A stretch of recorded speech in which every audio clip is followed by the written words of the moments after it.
अगं बाई विसरलंच मी. हे घे अंबाबाईचं कुंकू आहे, लाव काय. नव गोऱ्या साहेबांनी एवढं कौतिक केलं, एवढा मान सन्मान दिला, मग आम्ही मागं का राहावं? हे आमच्याकडे.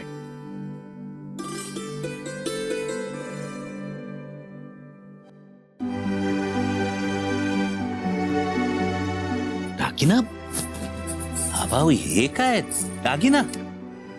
ऐका पाहू, जगा वेगळं काहीतरी काम करतायसा तुम्ही, जे आजवर कुणीच केलेलं नाही, आणि त्याच्यामुळं मोरल्या पिढ्यांचं भलं होणार आहे. हे उशिरा का असताना आम्हाला कळलंय. त्यामुळं आता तुमच्या साळला म्हणा, तुमच्या कामाला म्हणा, हे आमच्याकडनं हातभार नाही म्हणू नका.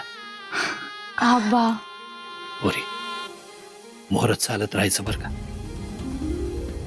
आम्ही काय मागच्या पिढीची माणसं, तुमचा विचार आम्हाला पटतील नाही पटतील याचा विचार करायचा नाही, काम चालू ठेवायचं.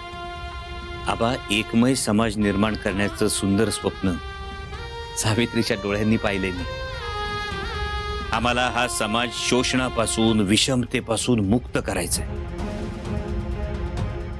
आणि कर्मविपाक स्वर्ग नरक या चक्रव्यूहात अडकलेला माणूस सत्याच्या खांद्यावर बसवायचा.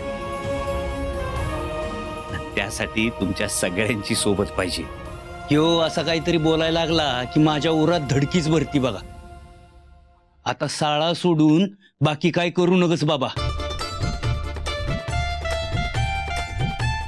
अहो चला की आपण समजे जेवायला बसूया.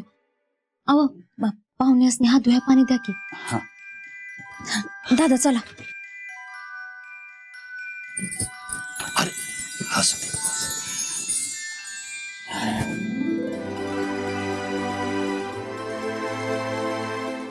जे काही करशील त्याच्यात यश मिळू दे.